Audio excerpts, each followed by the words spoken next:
Okay, तो हम लोग ये समझ चुके हैं कि योग किसको कहता है। योगश्चित्त वृत्ति निरोधा हमारे पास सूत्र है। चित्त के वृत्तियों का निरोध करना ही योग कहलाता है। और ये समाधिपाद का दूसरा सूत्र है, हमें ये भी पता है, और हमारा समाधिपाद ही ये चल रहा है। आज हम समाधिपाद के तीसरे सूत्र के बारे में समझ रहे हैं। तो क्वेश्चन ये उठता है कि जब हमारी चित्त की वृत्तियों का निरोध हो जाएगा तो क्या प्राप्त होगा, मतलब उसका परिणाम क्या होगा। हमारे मन में ये क्वेश्चन बनना चाहिए, है ना, कि जब चित्त की वृत्तियों का निरोध हो जाएगा तो हमारे पास क्या परिणाम निकलेगा, क्या होगा उससे।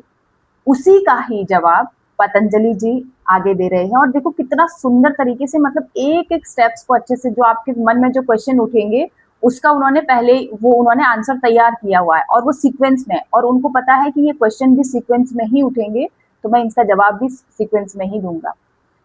अब इसका जवाब सुनिए। ये जवाब तीसरे सूत्र के रूप में है, और सुनिए आप। तदा द्रष्टुः स्वरूपे अवस्थानम। फिर से, तदा द्रष्टुः स्वरूपे अवस्थानम, यानी कि अब एक एक शब्द को आपको अच्छे से समझना है। मैं आपको बार बार एक एक शब्द इसलिए बता रही हूँ क्योंकि संस्कृत में एक ही शब्द के कई सारे मीनिंग होते हैं। तो यहाँ पर इस शब्द का क्या मीनिंग है इस सूत्र के संदर्भ में, ये आपको अच्छे से समझना है, ठीक है। इसको आप बिल्कुल भी कंफ्यूज नहीं होना इसमें। तो तदा का मतलब है उस समय। द्रष्टु, दृष्टा की, स्वरूपे, स्व मीन्स अपने, रूपे मीन्स रूप में, अवस्थानम स्थिति हो जाती है। अब इसको अगर हम पूरा एक साथ पढ़ेंगे तो ये कैसे आएगा। जब चित्त की वृत्तियों का निरोध हो जाता है उस समय दृष्टा यानी आत्मा की अपने स्वरूप में स्थिति हो जाती है। अब इससे पहले हम जिस वीडियो में हम समझ रहे थे कि चित्त क्या है, अब आप समझ पा रहे हो कि ये वो किस चित्त की बात हो रही है, जब वो अपने स्वरूप को समझ पा रही है, ठीक है। जब वो चित्त वृत्तियों के से अलग है, परे है, तो वो अपने स्वरूप को समझ पाएगा कि एक्चुअल में मेरा स्वरूप क्या है।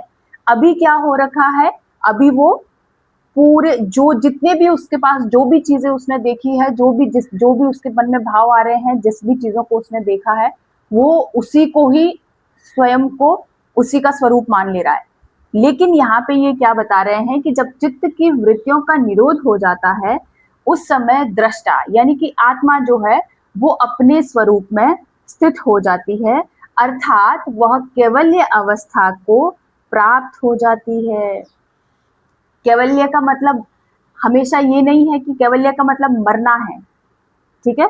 कैवल्य का मतलब है कि अपने स्वरूप को पहचानना। जब आत्मा अपने स्वरूप को, एक प्योर सोल को जब पहचानना शुरू कर देती है तो उसे ही हम कैवल्य कहते हैं, ठीक है।